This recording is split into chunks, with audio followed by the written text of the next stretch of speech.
اور صرف گھٹنے نہیں ٹیکے. راجیو کی یہ تقریر لوک سبھا کی ریکارڈ پر ہے کہ میں نے تو اس سے پہلے کبھی مطالعہ نہیں کیا تھا، اب اس مسئلے پر مطالعہ کیا ہے تو میں نے دیکھا ہے کہ جتنے حقوق اسلام نے عورت کو دیے کسی مذہب نے نہیں دیے. یہ بات ہے جو اسے ماننی پڑے گی. لیکن برابر آپ کر دیں گے تو خاندان کا ادارہ ختم ہو جائے گا. اسی لیے فرمایا گیا الرجال قوامون علی النساء فالصالحات قانتات حافظات للغیب بما حفظ اللہ. مرد حاکم ہیں عورتوں پر. نیک بیویاں وہ ہیں جو اپنے شوہروں کی اطاعت کرتی ہیں. ظاہر بات ہے کہ کوئی رائے ہے، اختلاف رائے ہو گیا ہے شوہر اور بیوی میں، بیوی دلیل سے سمجھا لے، اپیل سے سمجھا لے، جس طرح بھی سمجھا لے، منوا لے، ٹھیک ہے، اور نہیں تو اسے شوہر کی بات ماننی پڑے گی. فالصالحات قانتات، وہی لفظ جو ابھی آپ نے پڑھا، قانتین بالقانتات، فرما بردار مرد اور فرما بردار عورت. تو نیک بیویاں تو وہ ہیں جو اپنے شوہروں کی اطاعت کرتی ہیں. اس سے وہ بانڈ جو ہے مضبوط ہے. پھر اسلام نے اتنا منصفانہ نظام کیا ہے قائم. میں نے آپ کے سامنے اقبال کا ایک مصرع پڑھا تھا، وہ جو ابلیس نے کہا کہ عصر حاضر کے تقاضاؤں سے ہے لیکن یہ خوف ہو نہ جائے آشکارا شر پیغمبر کہیں. زمانے کا تقاضا، یہ زمانہ ادھر جا رہا ہے، مجھے خطرہ ہے اسلام آئے گا جو آج بش کو خطرہ ہے. آئے گا چاہے اس سے پہلے لاکھوں مسلمان قتل ہو جائے، چاہے اس سے پہلے کروڑوں مسلمان قتل ہو جائے.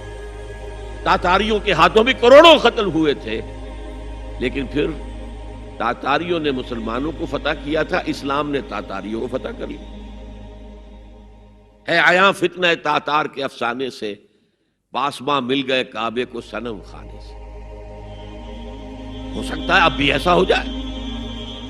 وہ ڈرتے ہیں کہ یہ نظام آئے گا،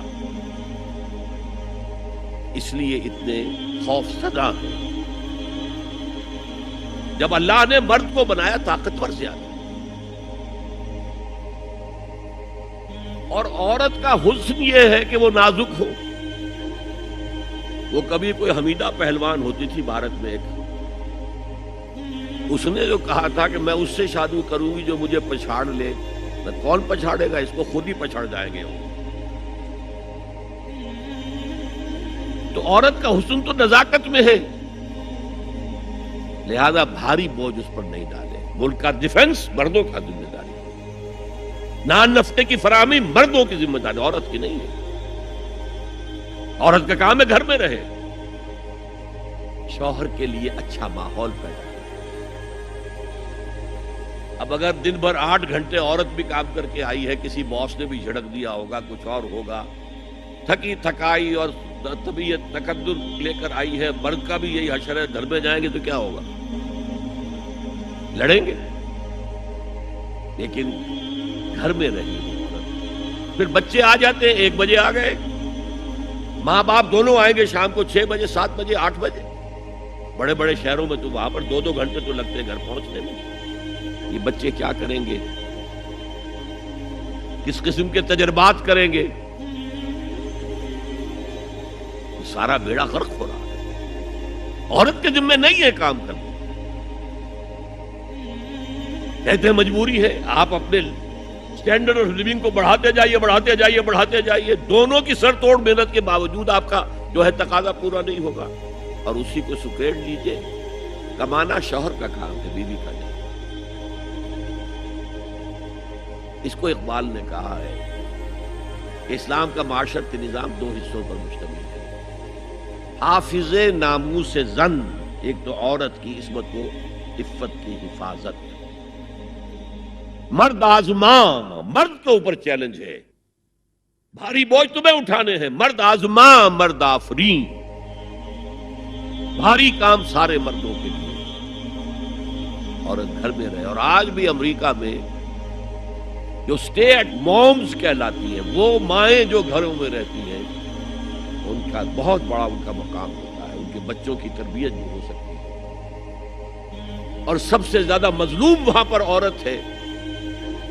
مجھے بتایا جاتا ہے کہ جب سردی برف پڑ رہی ہوتی ہے تب بھی سب سے پہلے سڑکوں پر آپ کو عورتیں نظر آتی ہیں، مرد 1 گھنٹے بعد گھر سے نکلے گا، کیونکہ اس عورت نے کہیں اپنے بچے کو کسی بیبی سیٹر کے پاس،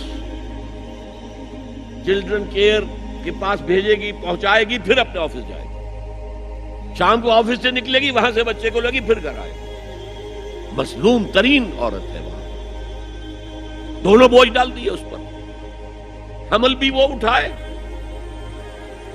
ولادت کی سختی بھی سہے، اور معاش کا بوجھ بھی ڈالو اس پر۔ واقعہ یہ ہے کہ آج کی عورت انتہائی مظلوم عورت ہے۔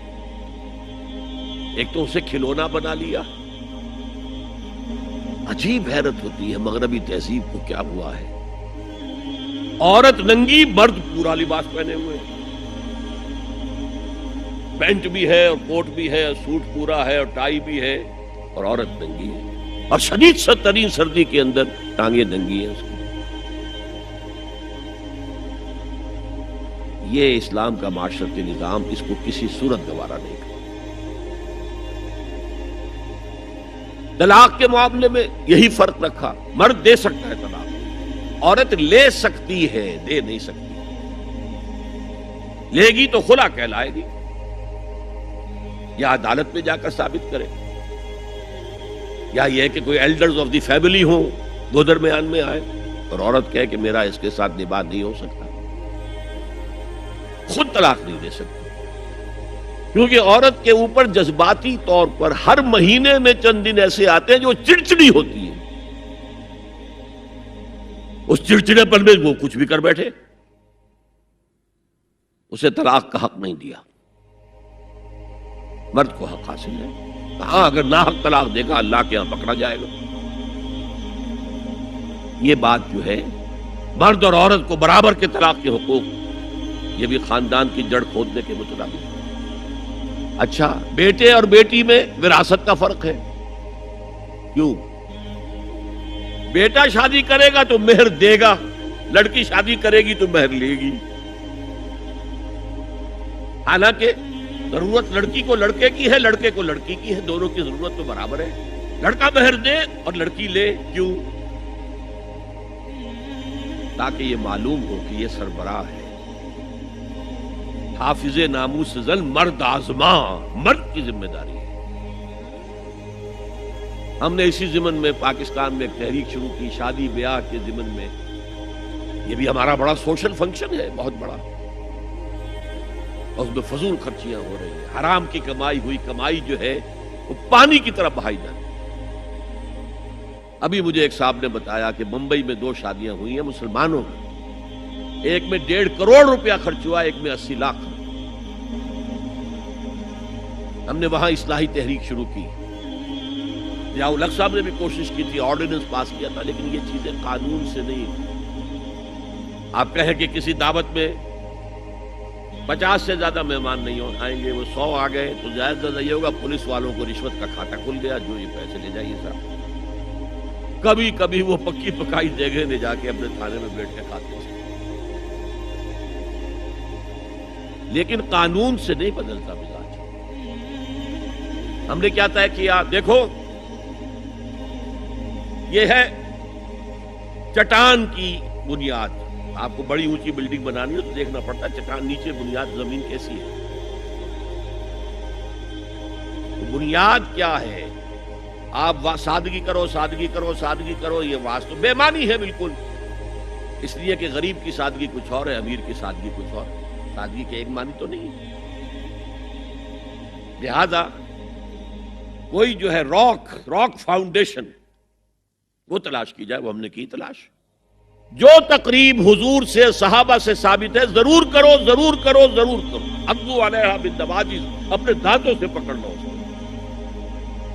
اور جو تقریب ثابت نہیں حضور سے اور صحابہ سے، یقیناً یہ کہیں باہر سے آئی، یا تو ہمارا خاندانی پس منظر جو ہے، اکثر تو ہندوؤں سے مسلمان ہوئے، وہ سادات ہوں، صدیقی ہوں، فاروقی ہوں، عثمانی ہوں، وہی ہیں جو باہر سے آئے تھے، باقی تو اکثریت یہیں سے۔ وہ اپنا ہندوانہ پس منظر لے کر آئے، تو جس کا ثبوت صحابہ کے دور میں نہیں وہ یقیناً باہر سے آئی ہوئی چیز ہے۔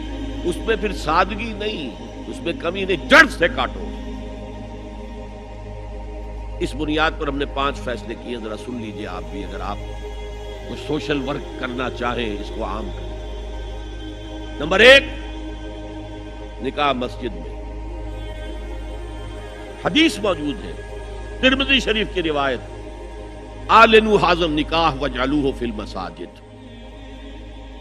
نکاح کا اعلان عام کیا کرو، مسجدوں میں منعقد کیا کرو۔ میں حیران ہوتا ہوں کیوں نہیں علماء کرام نے اس کی طرف توجہ دلائی۔ حدیث ہے، ہاں میں مانتا ہوں ان کا کہنا یہ ہے کہ یہ یہاں جو امر ہے کہ مسجد میں منعقد کرو، یہ امر وجوب کے لیے نہیں ہے، استحباب کے لیے، مستحب ہے یہ کہ مسجد میں۔ تو بھائی مستحب کیوں چھوڑ رہے ہو؟ اس لیے چھوڑنا پڑتا ہے، مولوی بیچارے کی حیثیت ہے ہی نہیں معاشرے میں کہ وہ کہے جناب یہاں آئیے میرے پاس، میں نہیں آؤں گا آپ کے گھر نکاح پڑھانے کے لیے۔ وہ اپنا رجسٹر بغل میں دبائے بیٹھا سوکھتا رہتا ہے۔ وہ تو آنی تھی بارات عصر کے وقت، مغرب بھی جا رہی ہے، آئی نہیں، وہ بیٹھا کری۔ پہلے 20-30 روپے ملتے تھے، اب 200 300 400 ملتے ہیں۔ اور کیا؟ میں نے انہیں یاد دلایا، دیکھو شرم کرو، عیسائیوں نے آج تک اپنے چرچ کی اور اپنے پادری کی عزت یہ رکھی ہے کہ شہزادے اور شہزادی کی شادی ہوگی وہ بھی پادری چرچ میں آئے۔ شہزادے کی شادی ہو رہی ہے تو جو ان کی پارلیمنٹ کے ساتھ ہے چرچ، وہاں شادی ہوگی، وہاں پردہ نہیں ہے، لڑکا لڑکی دونوں آمنے سامنے کھڑے ہو کر قول و قرار کریں گے۔ ہمارے ہاں پردہ ہے، تو اس لیے لڑکی کے گھر بھی جائیں گے تو لڑکی تو محفل میں نہیں آئے گی، لڑکی کا ایک وکیل ہوگا، وہ وکیل اجازت لے کر آئے گا، جو اس کے گواہ ہوں گے اس کے سامنے اجازت لی گئی، پھر وہ نکاح خواہ کو اجازت دیں گے نکاح پڑھا۔ پہلی بات یہ ہو گئی کہ نکاح مسجد۔ نمبر 2، نکاح کے موقع پر کوئی دعوت طعام نہیں، کوئی ثابت نہیں۔ دعوت طعام صرف ایک ہے، وہ ولیمہ ہے، اور اس قدر معقول بات ہے، سب باپ اپنے سینوں پر ہاتھ رکھ کر سوتے ہیں۔ اور میری بات سنیں، کیا بیٹی کو گھر سے رخصت کرنے کا وقت جو ہے وہ خوشی کا وقت ہوتا ہے؟ جب بیٹی گھر سے جا رہی ہو، کوئی جانور بھی آپ قربانی کے لیے، کوئی مینڈھا کو بکرا لے آئیں 8-10 دن پہلے اور بچے مانوس ہو جائیں، تو وہ جب آپ ذبح کرتے ہیں تو پچھاڑے کھاتے ہیں کہ نہیں بچے؟ اور یہ لخت جگر ہے، نور چشم ہے، 18 20 22 برس گھر میں رہی ہے، وہ جا رہی ہے، خوشی نہیں ہے وہاں، صرف یہ ہوتا ہے اے سائی آف ریلیف، ایک ذمہ داری کا بوجھ تھا، اللہ نے آج پورا کرا، اتروا دیا۔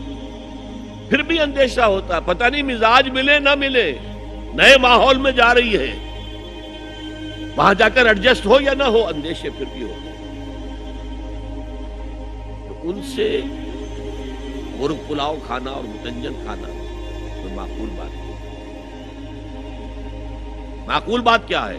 لڑکا، اس کا گھر آباد ہوا، وہ ولیمہ کرے، اس پر باقاعدہ حدیث اولبو ولو بشاۃ، ولیمہ ضرور کرو چاہے ایک ہی بکری ہو تمہارے پاس، ذبح کرو، کاٹو، کھلاؤ اپنے دوستوں کو، احباب۔ یہاں تک کہا کہ بیس طعام الولیمہ، برا کھانا ہے ولیمے کا کہ اس میں غریبوں کو نہیں بلایا جاتا۔ ظاہر بات ہے، مسلی کھلانے کے لیے تو ولیمہ نہیں ہوتا، اپنے احباب کو، دوستوں کو بلایا جاتا۔ پھر بھی میں تم سے کہتا ہوں کہ جسے ولیمے کے لیے بلایا جائے، وہ اگر نہیں جائے گا تو اللہ اور اس کے رسول کے حکم کی نافرمانی کرے۔ تو جس رسول نے اتنی تفصیل سے حکم دیا ہو ایک دعوت کا، وہ دوسری دعوت میں بھی خیر ہوتا، میں بیان کرتا ہوں۔ جب نکاح مسجد میں اور کوئی دعوت طعام نہیں تو بارات کا تصور، خلاص۔ بارات کس بلا کا نام ہے؟ قرآن میں تو کوئی ذکر ہی نہیں، عربی میں یہ لفظ ہی نہیں۔ اجتماع طرفین مسجد میں ہوا، نکاح ہوا، لڑکی کو حضرت فاطمہ کو رضی اللہ تعالی عنہ کچھ خواتین جا کر چھوڑ آئی تھی اس حجرے میں جو ایک انصاری صحابی نے حضرت علی کو دیا تھا. ان کا تو کوئی گھر بھی نہیں تھا.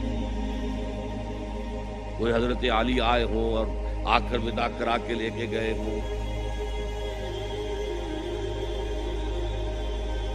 چوتھی چیز، جہیز کا کوئی تصور اسلام میں نہیں. خالص ہندوانہ رسم، خالص ہندوانہ رسم، خالص ہندوانہ رسم. ہندوؤں میں کیوں ہے؟ وہ اس لیے ہے، معقول بات ہے کہ لڑکی کا وراثت میں کوئی حصہ ہے ہی نہیں. وہ تو جب گھر سے نکل رہی ہے کچھ دے دلا کے رخصت کر دو. دان دہیج یہ خیرات ہے، لڑکی کا حق کوئی نہیں ہے گھر پر. اسلام میں تو لڑکی وارث ہے. والد فوت ہوں گے وراثت تقسیم ہوگی، والدہ فوت ہوگی ان کی ہے ملکیت تقسیم ہوگی. شادی کے موقع پر کوئی جہیز اسلام میں قطعاً نہیں. غلطی سے حضرت فاطمہ کے جہیز کو جہیز کہہ دیا گیا. وہ جہیز کیا تھا؟ ایک پیسہ بھی حضور کے اپنی جیب سے نہیں تھا. اس شادی میں خاص بات کیا تھی کہ دولہا کے ولی بھی حضور ہی ہے. اور کون ہے؟ علی کا کون تھا مدینے میں؟ اور دلہن کے والد بھی حضور ہے. اب حضور پوچھتے ہیں حضرت علی سے، تمہارے پاس مہر دینے کے لیے کچھ ہے؟ عرض کیا میرے پاس تو کچھ نہیں. وہ فقراء صحابہ میں سے تھے. فرمایا مہر تو دینا ہے. تمہارے پاس ایک زرہ ہوتی تھی؟ جی ہاں زرہ تو ہے. انہوں نے یہ سمجھا زرہ تو جہاد کے لیے ہے، کوئی وہ دولت تو نہیں ہے. فرمایا جاؤ اسے بیچو یا گروی رکھ کے قرض دے کر. وہ گئے، حضرت عثمان نے خرید لی اور کچھ دنوں کے بعد واپس کر دی ہدیت کر دیے. زرہ میں دیا. اس وقت اگر کہتے چھوڑو علی، کہاں تو لو میں پیسے دے دیتا ہوں تمہیں، تو ان کی طبیعت پر بار ہوتا ہے. اس پیسے سے حضور نے کچھ پیسے گھر بھیجے اندر، دلہن کو ذرا تیار کر دیا. اور کچھ پیسوں سے وہ ایک گدا جس میں کھجور کی کھال بھری ہوئی تھی اور 2 تکیے جس میں کھجور کی کھال بھری ہوئی تھی. ایک مشکیزہ، کنویں سے پانی تو لانا ہی ہے نا. ایک چکی، جو ہو یا گیہوں ہو پیسنا تو ہے نا. کوئی 1-2 برتن اور اللہ اللہ خیر صلی اللہ. یہ تھا جسے جہیز کہتے ہیں، جس میں ایک پیسہ بھی حضور کا شامل نہیں ہے. وہ حضرت فاطمہ کا مہر تھا جسے بنایا. ورنہ مدینے ہی میں دوسری آپ کی صاحبزادی کا نکاح حضرت عثمان سے بھی ہوا. کہیں ذکر ہے جہیز کا؟ حضرت عثمان کا گھر بھرا ہوا، ہر چیزیں موجود، جہیز کا تذکرہ بھی. بہرحال یہ شادی کو آسان کرو، زنا کو مشکل بناؤ. یہاں شادی کے لیے 9 من تیل ہوگا تو رادھا ناچے گی. ورنہ یہ کہ بڑی ہو رہی ہے، عمر ہو رہی ہے، سب کچھ ہو رہا ہے، لیکن کچھ تقاضے تو ہے نا. آخر کچھ تو کرنا ہوتا ہے نا. آخر کچھ نہ کچھ لوگوں کو تو کھانا کھلانا ہی ہوتا ہے نا. بارات تو آخر آئے گی ہی نا. کچھ نہ کچھ تو دینا ہی ہوگا. کچھ جوڑے کپڑے، کچھ. یہ اسلام کا فلسفہ جو میں نے 4-5 باتیں آپ کو بتا. فلسفہ یہ ہے کہ لڑکی کے باپ پر ایک پیسے کا بوجھ نہیں. اس نے لڑکی پال پوس کے تمہارے حوالے کر دیا. اب اور کیا چاہتے ہو؟ سارا مرد آزما مرد آفرین. مرد کو چیلنج دیا ہے، تم مرد ہو، مہر تم دو گے. اور سب سے بڑھ کر کیا ہو رہا ہے آج کل بھی ہوتا ہے، ہمارے ایک کچھ کام ہوتے ہیں اسلامی، وہ بھی ہے. کچھ وہی ہندوانہ پس منظر. نکاح کی محفل میں چھوارے کون لے کے آتا ہے؟ جی لڑکے والے. اور پلاؤ کن سے کھاتے ہیں؟ بھائی جس کو تمہیں مرغ پلاؤ کھلا رہا ہے وہ چھوارے نہیں بانٹ سکتا. یہ ہے اسلام اور غیر اسلام کا امتزاج. چھوارے لڑکے والے لے کر آئیں اور پھر دعوت اڑائیں گے لڑکی والوں کی طرف سے. میں نے سنا ہے، میں اس کی تصدیق نہیں کر سکتا، کہ میوات میں جو مسلمان تھے، جو شدی کی تحریک جن پر چلائی گئی تھی، اور بہت سے لوگ شدی ہو بھی گئے، اور اس فتنے کے مقابلے کے لیے مولانا محمد الیاس رحمۃ اللہ علیہ نے یہ تبلیغی سلسلہ شروع کیا۔ وہاں سنا ہے کہ یہ ہوتا تھا، ایک تو نام بھی آدھے ہندوانہ آدھے مسلمان، اب شادی کرنی ہے، اچھا مولوی جی کو بلا لو، بول پڑھا دیں، لیکن وہ کہتے یہ بول پڑھانے سے یہ ہو گیا شادی؟ یہ تو سمجھ میں نہیں آئی۔ پھر وہ کہتے تھے پھیرے بھی ڈلوا لو۔ اب لڑکی کی چادر اور لڑکے کی چادر میں گرہ لگے اور پھر وہ سب کے سامنے 7 چکر لگائیں، تب تو پتا چلا کہ بات پکی ہو گئی، ورنہ یہ کہ قبول کر لیا بس۔ واللہ عالم یہ لطیفہ ہے یا واقعہ ہے، لیکن یہ مجھے سنایا ہے بعض لوگوں نے کہ یہ وہاں ہوتا تھا، اطمینان نہیں ہوتا تھا، یہ بول کہنے سے بات ہو گئی۔ بہرحال اب میں آ رہا ہوں تیسرے دور، اس کا تعلق بھی بنیادی طور پر خاندانی نظام کی مضبوطی ہے۔ خاندانی نظام مضبوط رہے گا جبکہ شوہر اور بیوی کی جتنی جنسی دلچسپی ہے وہ صرف آپس میں مرکوز ہو، شوہر کی بیوی پر، بیوی کی شوہر پر۔ ادھر ادھر نگاہیں جائیں گی، کوئی عورت دیکھی نگاہوں میں کھب گئی، وہی خواب میں آئے گی، اپنی بیوی کی طرف سے توجہ ہٹ جائے گی، اور یہ چیز وہ بانڈ آف لو جو ہے بٹوین دی اسپاؤسز اس کو کمزور کرتے ہیں۔ جنسی آوارگی نہ ہو، عورت کو چھپا کر رکھا جائے، وہ مستورات ہمارے ہاں کہلاتی تھی، مستورات۔ پردے کا جو احکام ہے اس جنسی بے راہ روی کو روکنے کے لیے حسن کہتے ہیں عربی زبان میں قلعے کو، اور جو عورت ان تمام پردوں میں ہے، پردے کہہ رہا ہوں میں ایک نہیں، اس کو محسنہ کہتے ہیں کہ وہ قلعے کے اندر، یا تو وہ خاندان کے اندر رہ رہی ہے، بھائیوں کی اور باپ کی پشت پناہی حاصل ہے اسے، وہ اس کی عصمت و عفت کے محافظ ہے، یا وہ شوہر کے گھر میں آ گئی ہے تو وقرن فی بیوتکن، اپنے گھروں کے اندر رہو وقار کے ساتھ، تو وہ ایک قلعے کے اندر ہے، محسنات۔ اب دیکھیے اس زمانے کی منافقت سب سے بڑی کیا ہے۔ ایک طرف نفسیات میں کہتے ہیں کہ فرائیڈ بابا آدم ہے، جدید نفسیات، اور وہ کہتا ہے کہ انسانوں میں سب سے بڑا جذبہ، سب سے بڑا موٹیو جنسی ہے۔ اللہ نے بڑی کشش رکھی، مرد میں عورت کے لیے، عورت میں مرد کے لیے، لیکن عورت پیسو ہے، مزاجن، وہ اقدام نہیں کرتی، آگے نہیں بڑھتی، مرد اقدام کرتا، آگے بڑھتا۔ یہ جو کشش ہے، اس کے نتیجے میں مرد اور عورت کے درمیان بے حجابی گویا کہ آگ پر تیل ڈالنا ہے، آگ بھڑکے گی۔ اسلام نے اس کو روکا ہے، پورا نظام اس کا معاشرتی، ایک بہت بڑا پردہ پورے معاشرے میں ہے، بہت بڑا پردہ، جیسے یہ چھوٹا سا پردہ آپ کو نظر آ رہا ہے نا، ادھر عورتیں ادھر مرد ہیں۔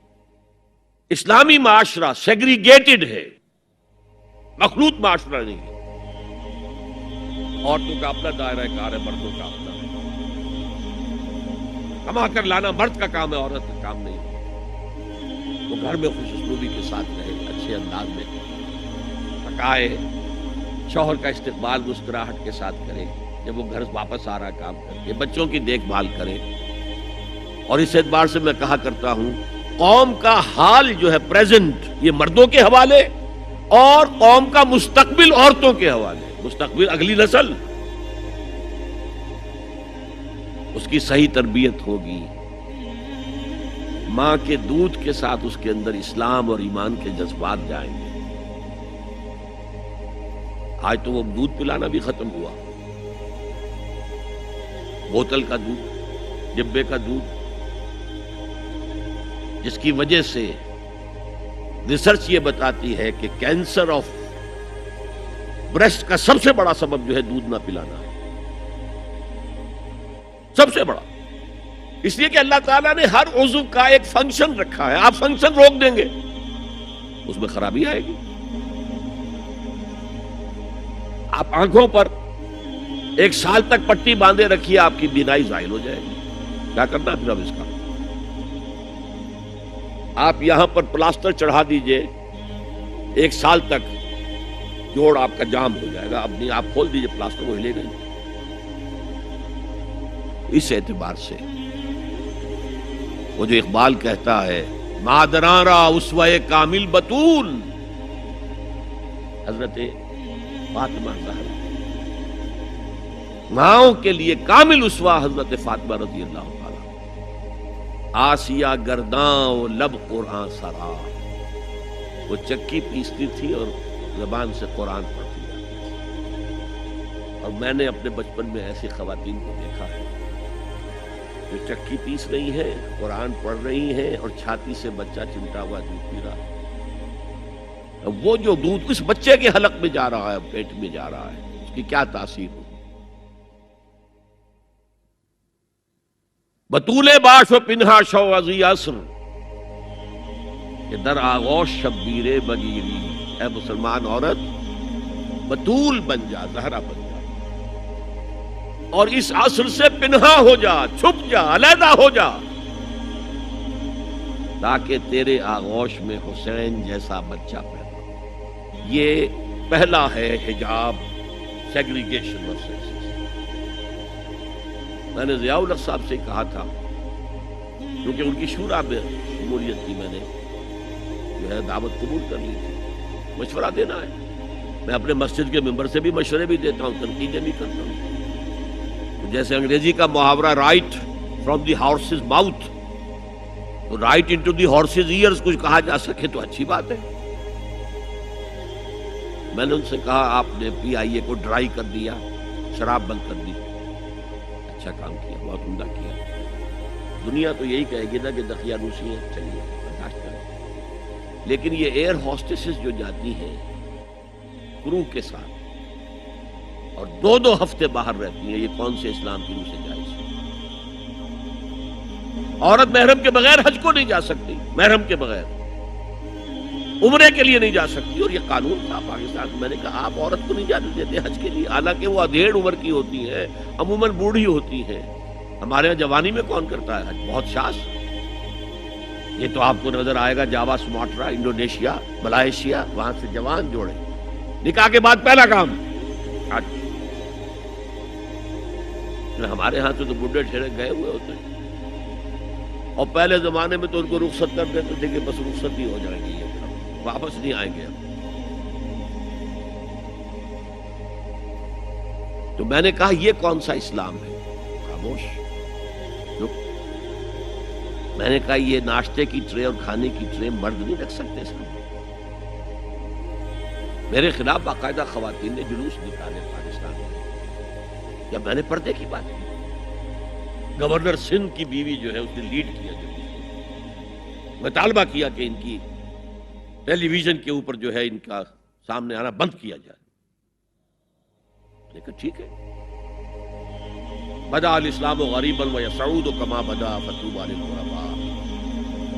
اسلام شروع ہوا تھا تو اسی حالت میں تھا کہ کوئی اس کو جانتا پہچانتا نہیں، پھر جب اسلام غالب ہو گیا تو طاقتور کے تو سبھی دوست ہیں، سبھی پہچاننے والے، لیکن ان قریب اسلام پھر غریب ہو جائے۔ تو جو اسلام کی غربت کے ساتھ خود غریب ہو جائیں ان کے لیے مبارکباد۔ اسلام کا دامن نہ چھوڑیں، چاہے انہیں کہا جائے کہ یہ تو بڑے ہی دقیانوسی لوگ ہیں، بڑے کٹر لوگ ہیں۔ میں نے اس زمانے میں چیلنج کیا تھا، مجھے بتاؤ کیا فرق واقع ہوتا؟ آپ کہیں گے عورتوں کو اگر ہم گھر میں بٹھائیں تو ہماری اکانومی سفر کرے گی، آدھی ہماری جو ہے لیبر وہ کام نہیں کرے گی۔ میں نے کہا where there is a will there is a way۔ Cottage industry کا انتظام کرو، نمبر 1، گھروں میں بیٹھ کر کام کرو۔ دوسری جنگ عظیم کے دوران ایک بڑا علاقہ تھا دلی میں جس کا ہر گھر کارخانہ بنا ہوا تھا، کرخندار، یہ ایک قوم کا نام پڑ گیا، کرخندار۔ چھوٹی چھوٹی مشینیں لگی، کہیں بٹن بن رہے ہیں، کہیں مقصوئے بن رہے ہیں، کہیں نکریں سل رہی ہیں، کہیں پینٹیں سل رہی ہیں، کہیں جو ہے کرتے سل رہے ہیں، قمیصیں۔ صبح کے وقت ٹرک آیا، خام مال دے گیا، شام کو آیا، تیار مال لے گیا۔ عورت نہ گھر سے نکلی نہ باہر گئی، اس نے یہ کام کیا۔ کاٹیج انڈسٹری کا انتظام کرو۔ اسی طریقے سے ایسے یونٹ بناؤ انڈسٹریل جس میں عورتیں کام کریں، عورتیں سپروائز کریں، ورکنگ آورز کم رکھو تاکہ وہ اپنے گھر کا کام بھی کر سکیں۔ عورتوں کے ہسپتال میں عورتیں مرد، عورتیں مریض، عورتیں ڈاکٹر، عورتیں مریض، عورتیں نرسز۔ مردوں کے ہسپتال میں فیمیل نرسز کا کیا کام ہے؟ کیا میل نرسز نہیں ہوتے؟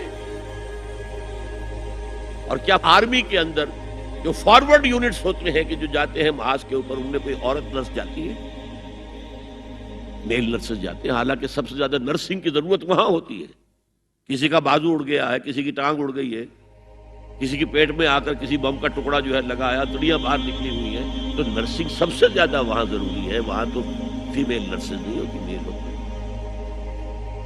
سیگریگیشن، سیگریگیشن، سیگریگیشن، یہ آگ اور پانی کا ملاپ درست نہیں۔ تو بڑا، سب سے بڑا پردہ تو یہ۔ دوسرا پردہ، دوسرا قلعہ، گھر کی چار دیواری۔ وَقَرْنَ فِي بُيُوتِكُنَّ وَلَا تَبَرَّجْنَ تَبَرُّجَ الْجَاهِلِيَّةِ الْأُولَىٰ۔ قرار پکڑو اپنے گھروں میں، وقار کے ساتھ رہو، ٹھہری رہو اپنے گھروں میں، اور بند سمر کر باہر نہ نکلو جیسے کہ تم جاہلیت کے دور میں نکلتے۔ اس کو ہمارے ماڈرن لوگ کہہ دیتے ہیں یہ تو صرف ازواج مطہرات کے لیے تھا، اس سے بڑی جہالت کوئی نہیں ہو سکتی۔ دیکھیے ایک نقطہ، یہ شاید پہلے کبھی آپ کے ذہن میں نہ آیا ہو، ازواج مطہرات سے خاص کیوں خطاب کیا گیا؟ وجہ ہے اسی سورہ احزاب میں جس میں یہ مضمون آیا ہے وَقَرْنَ فِي بُيُوتِكُنَّ وَلَا تَبَرَّجْنَ تَبَرُّجَ الْجَاهِلِيَّةِ الْأُولَىٰ، اسی میں آیت آئی ہے لَقَدْ كَانَ لَكُمْ فِي رَسُولِ اللَّهِ أُسْوَةٌ حَسَنَةٌ۔ مسلمانوں تمہارے لیے اللہ کے رسول کی شخصیت کے اندر ایک نہایت عمدہ نمونہ ہے، اور یہ معجزہ ہے۔ مردوں کی ہر حیثیت کے لیے اسوہ ہے محمد صلی اللہ علیہ وسلم۔ امام کے لیے آپ کا اسوہ ہے کہ نہیں؟ مسجد نبوی کے امام تھے کہ نہیں؟ مبلغ کے لیے ہے کہ نہیں؟ سب سے بڑا کام تو آپ کا تبلیغ تھا۔ مزکی اور مربی کے لیے ہے کہ نہیں؟ باپ کے لیے ہے یا نہیں؟ شوہر کے لیے ہے یا نہیں؟ سپہ سالار کے لیے ہے یا نہیں؟ قاضی القضات کے لیے ہے یا نہیں؟ مرد کی ہر حیثیت کے لیے اسوہ ہے۔ آخر عورت کی نسوانی زندگی کے لیے تو حضور رسوا نہیں بن سکتے، یہ خلا ہے۔ مرد کے لیے کامل اسوا، عورت کے لیے بھی اسوا، لیکن اس کی خاص نسوانی زندگی کے لیے اسوا نہیں۔ اس خلا کو پر کیا ازواج مطہرات سے۔ لستن کاحد من النساء، اے محمد کی بیوی تم عام عورتوں کے مانند نہیں ہو۔ پھر جو احکام دیے گئے ہیں وہ سب کے لیے ہیں، لیکن اس میں چیریٹی بگنز ایٹ ہوم، گھر سے شروع کرو۔ سب سے پہلے خواتین، حضور کی بیویاں جو ہے وہ مخاطب ہیں۔ اور اے مسلمانوں، اگر حضور کی بیویوں سے کوئی چیز مانگنی ہو تو حجاب کے پیچھے سے مانگو، رو در رو مت ہو۔ فَاسْأَلُوهُنَّ مِن وَرَاءِ حجاب۔ یہ دوسرا قلعہ ہو گیا، حافظ ناموس زن۔ مقصد کیا ہے؟ عورت کی عزت، عورت کی عصمت، عورت کی عفت کی حفاظت۔ تیسرا جسے ہم ستر کہتے ہیں،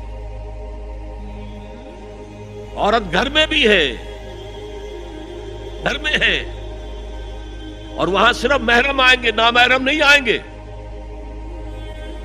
محرموں کی اتنی لمبی لسٹ دی گئی ہے، اللہ نے کس لیے دی ہے؟ کیا قرآن مجید میں لفاظی ہے؟ ایک ایک لفظ گنجینہ معنی کا طلسم اس کو سمجھیو، جو لفظ کے غالب میرے اشعار میں آوے۔ غالب نے تو تعلی کی ہے اللہ کے کلام میں تو یہ بات صحیح ہے. گھر کے اندر نامحرم نہیں آئے گا. گھر میں اگر وہی ایک بیٹی تھی جو آپ نے اپنے داماد کو دے دی ہے اور کوئی اور بیٹی نہیں ہے تو داماد گھر میں آ سکتا ہے ورنہ نہیں آ سکتا. سالی سے اس کا پردہ، دیور سے بھابھی کا پردہ ہے، چچازاد بھائی بہنوں کا پردہ ہے. چچا سے پردہ نہیں ہے، ماموں سے پردہ نہیں ہے، چچازاد پردہ ہے، ماموں زاد پردہ ہے، خالہ زاد پردہ ہے، پھوپھی زاد پردہ ہے. یہ سارے احکام کس لیے دیے؟ گھر کے اندر بھی ستر اور نگاہیں نیچے. مولانا حمید الدین فراہی نے ایک نکتہ بیان کیا کہ سورہ احزاب میں جو پردے کا بیان ہے وہ ہے گھر سے باہر کا پردہ. جب اے نبی کہہ دیجئے قل لازواجک و بناتک و نساء المؤمنین یدنین علیہن من جلابیبہن. جلباب کہتے تھے ایک بڑی چادر. کوئی عربوں کی تہذیب میں موجود تھی دو چیزیں. گھر میں ان کے ایک دوپٹہ ہوتا تھا جسے خمار کہتے تھے. خمار، خمرہن کا لفظ آیا ہے سورہ نور کے اندر. گھر سے باہر نکلتی ہوئی وہ اپنا پورا وجود ایک چادر میں لپیٹ لیتی تھی لیکن چہرے کا پردہ نہیں تھا. اب فرمایا گیا اے نبی اپنی بیویوں سے اور اپنی بیٹیوں سے اور اہل ایمان کی بیویوں سے. اب بات آگے بڑھ رہی ہے، اہل ایمان کی بیویاں شامل ہو گئی. اس لیے کہ تو ساری بات ہی ازواج مطہرات سے جو ہو رہی ہے اس لیے ہو رہی ہے کہ وہ اسوہ بنے مسلمان خواتین کے لیے. ان سے کہہ دیجئے وہ اپنی چادروں کے پلو لٹکا دیں. یہ جو گھونگھٹ کا تصور بعد میں ہوا ہے یہ ہے تیسرا پردہ. ستر کی حد تک ہے ستر آپ نے، اور اس میں بھی کیسے کیسے احکام دیے گئے. لباس وہ پہنو جو ڈھیلا ہو، تنگ نہ ہو، ٹائٹ نہ ہو، تو جسم کے نشیب و فراز کو واضح کر رہے ہیں. اتنا باریک نہ ہو کہ جسم جھلک رہا اس میں سے. اور اس پر اضافہ وَاضْرِبْنَا بِخُمُرِهِنَّ عَلَى جُيُوبِهِنَّ. اپنے گریبانوں کے اوپر اپنی روڑنیوں کے، یہ خمار آ گیا کہ روڑنی ہوتی ہے، اس کے بکل مار لو تاکہ نسوانی حسن کا ایک بڑا حصہ ہے یہ چھاتی جو ہے، اس کو اور ایک کور ایڈیشنل مل جائے. کرتا تو ہے ہی لیکن وَاضْرِبْنَا بِخُمُرِهِنَّ، خمار کی جمع خمر. سورہ احزاب میں آیا جلابیب، جلباب کی جمع، وہ بڑی چادر جس میں لپٹ کر گھر سے نکلتی.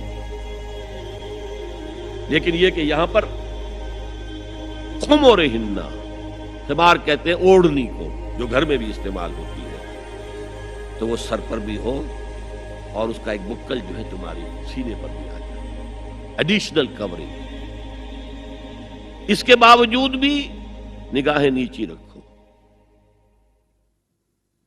باپ کی نگاہ بھی نہ پڑے تمہارے نسوانی حسن پر،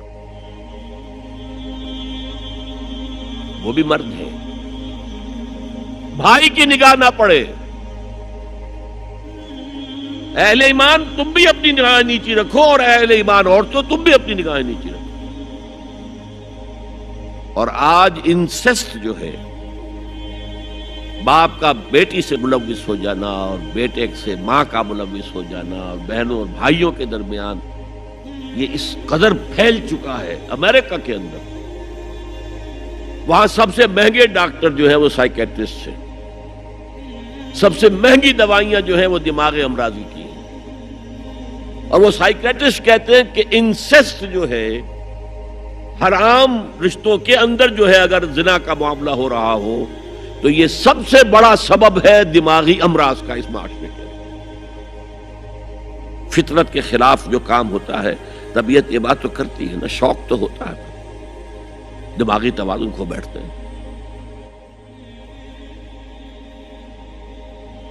یہ ہے 3 پردے ہیں مسلمان عورت کے،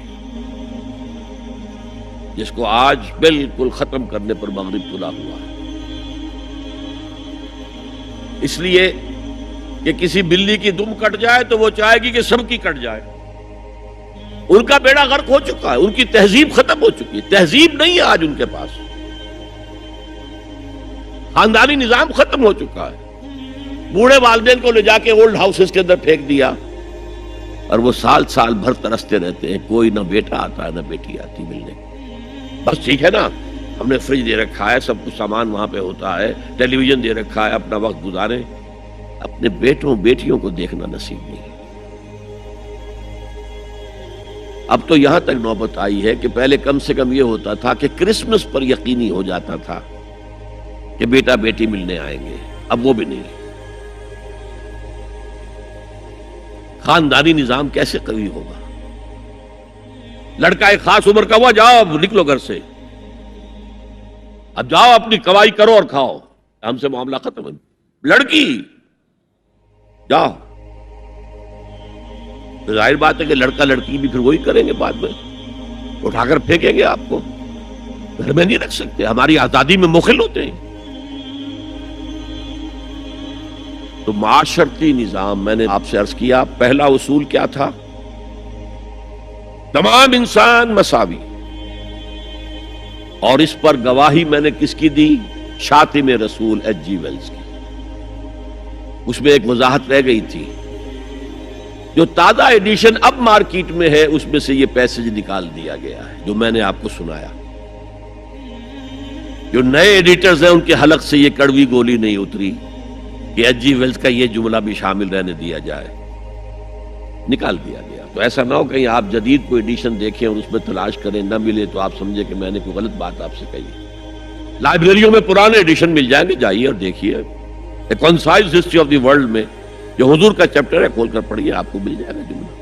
Although the sermons of human equality, fraternity and freedom were said before also, and we find a lot of such sermons in Jesus of Nazareth, but it must be accepted that it was Muhammad sallallahu alaihi wasallam who for the first time in human history established a society based on these principles.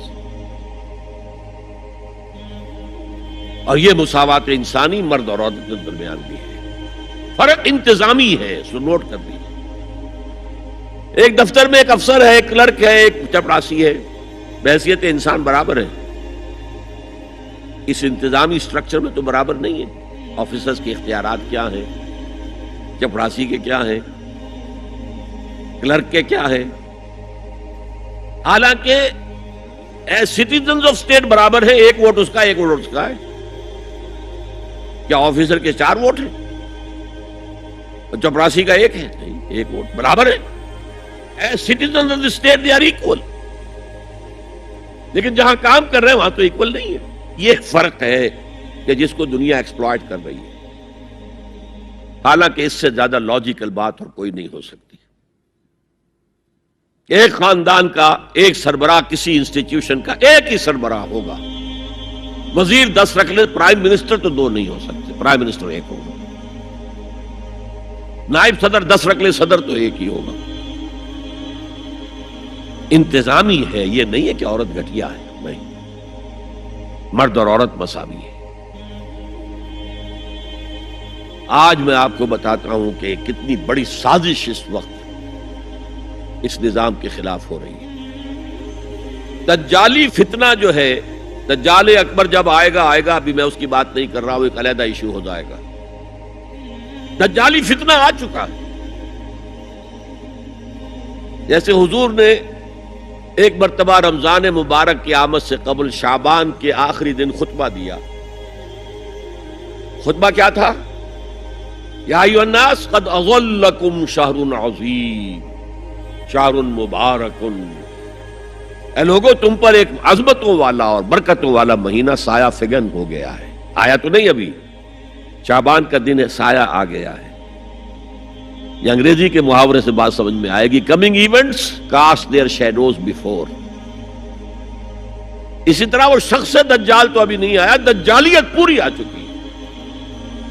اور میں اس کا ذکر کر چکا ہوں لاہور میں ایک تقریر میں، 3 لحاف، جیسے ملیریا کا جب حملہ ہوتا تھا، اب تو بہت کم ہو گیا ملیریا، جو سردی چڑھتی تھی، کپ کپی ہوتی تھی، ایک رضائی ڈال دیجئے، دوسری ڈال دیجئے، تیسری ڈال دیجئے، تو 3 رضائیاں یا 3 لحاف گلوب کے گرد لپٹ گئے. دجالیت کے 3 شیڈز. سب سے اوپر سیکولرزم، سیاست سے، ریاست سے، سیاسی نظام سے، معاشرتی نظام سے، عدالتی نظام سے، قانون سازی سے کسی مذہب کا کوئی تعلق. آج پوری دنیا میں سیکولرزم ہے، تمام مسلمان ممالک میں سیکولرزم ہے. یہ دجالیت کا عظیم ترین کارنامہ ہے. بات لمبی نہ ہو تو میں صرف عرض کر دوں، یہ یہودیوں کی ایجاد ہے. یہودیوں نے امریکہ کا $1 بل، $1 کا نوٹ جو ہے ڈیزائن کیا ہے. بینکرز تو وہی تھے نا، اور آج بھی اصل طاقت بینکرز کے پاس ہے.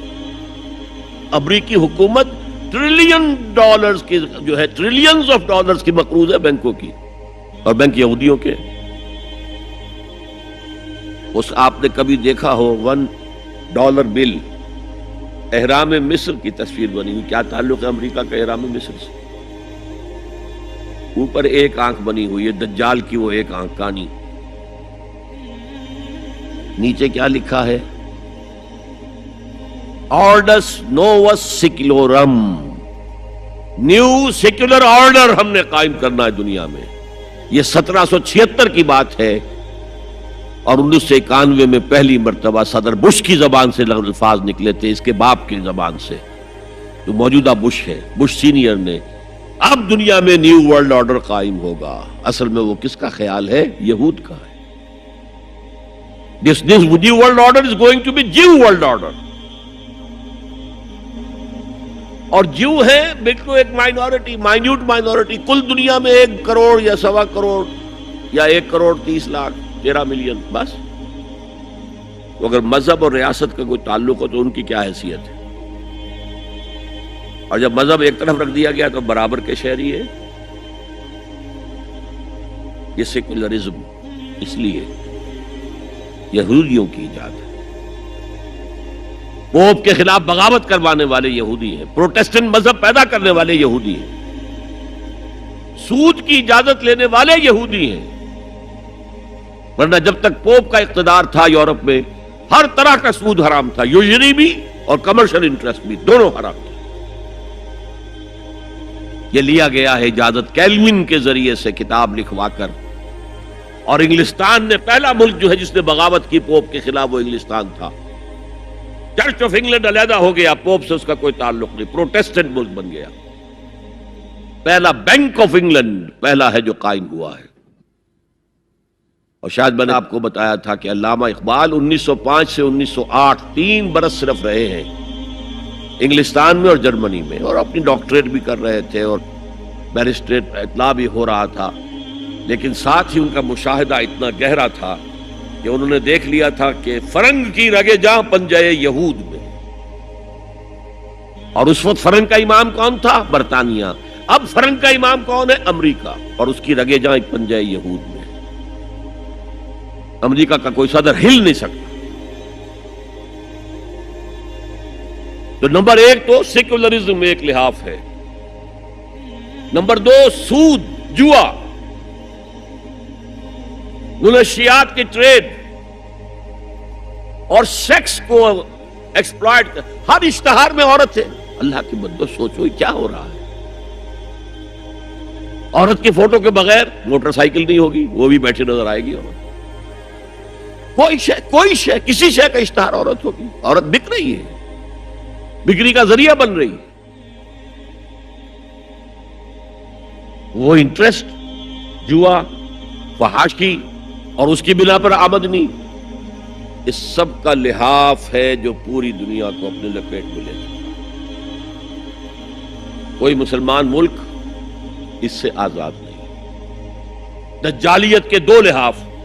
ہاں ابھی تیسرے نظام پر جو میں نے کہا تھا سب سے نیچے خاندانی نظام ہے، آئلی قوانین ہے، معاشرتی نظام ہے، سیگریگیشن آف سیکسز ہے، سطر کے احکام ہیں، حجاب کے احکام، یہ سب سے نیچے.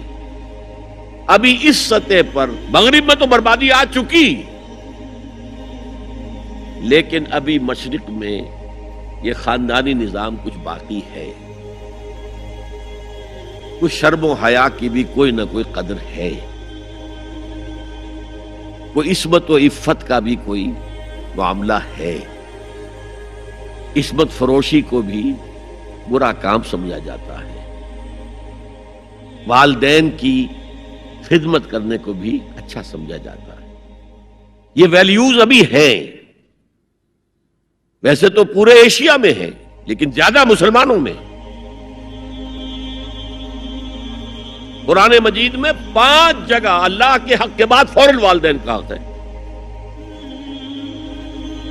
وَقَضَىٰ رَبُّكَ أَلَّا تَعْبُدُوا إِلَّا إِيَّاهُ وَبِالْوَالِدَيْنِ إِحْسَانًا، تیرے رب نے فیصلہ کر دیا ہے کہ اس کے سوا کسی کی بندگی نہیں کرو گے اور والدین کے ساتھ نیک سلوک کرو گے۔ اللہ کے حکم کے بعد، اللہ کے حق کے بعد والدین کا حق ہے۔ سورہ لقمان میں انشکر لی ولوالدیک، شکر ادا کرو میرا بھی اور اپنے والدین کا بھی۔ اور سورہ بنی اسرائیل میں تو کیا تفصیل آئی ہے، اما یبلغن عندک الکبر احدہما او کلاہما فلا تقل لہما اف ولا تنہرہما وقل لہما قولا کریما واخفض لہما جناح الذل من الرحمۃ وقل رب ارحمہما کما ربیانی صغیرا۔ اگر تمہارے والدین میں سے ایک یا دونوں تمہارے پاس بڑھاپے کی عمر کو پہنچ ہی جائیں، انہیں کبھی اف تک نہ کہنا، دل نہ توڑنا ان کا، چھاتی چوڑی کر کے بات نہ کرنا، ان سے کندھے جھکا کر بات کرنا، ادب سے گفتگو کرنا۔ قل لہما قولا کریما واخفض لہما جناح الذل من الرحمہ، اپنے کندھوں کو جھکا کر رکھنا، اور پھر کہنا، اللہ سے دعا کرنا، رب ارحمہما کما ربیانی صغیرا، پروردگار میرے ان والدین پر رحم فرمائی ہو جیسے کہ انہوں نے مجھے پالا تھا جبکہ میں چھوٹا سا تھا۔ تو خاندان کے نظام کو مستحکم کرنے کے لیے 3 ڈائمنشنز ہیں، جیسے ایک کمرہ ہے، چوڑائی ہے، لمبائی ہے، اونچائی ہے۔ پہلے تو شوہر اور بیوی کے درمیان بانڈ آف لو، اب یہ شوہر اور بیوی پیرنٹس بن گئے ہیں، والدین بن گئے، اولاد آ گئی۔ سیکنڈ ڈائمنشن ایڈ ہو گئی، ادب، عزت، اور بہن بھائی ہیں، اخوت، جس کو کہ وہ کہہ رہا ہے جی ویلز بھی، فریٹرنٹی، خاندان کا ادارہ مستحکم۔ یہاں ایک نقطہ اور بیان کر دوں، لیگل لیول پر بیوی کے حقوق کم ہیں شوہر کے زیادہ، الرجال قوامون علی النساء، سیدھی سیدھی بات ہے، اور ہمیں ڈٹ کر کہنا چاہیے، اس سے زیادہ معقول بات کوئی نہیں۔ کسی ادارے کے 2 سربراہ برابر کے اختیارات والے نہیں ہو سکتے، لیکن اخلاقی طور پر جو ماں کا حصہ ہے، باپ کا حصہ اس سے 1/3 ہے۔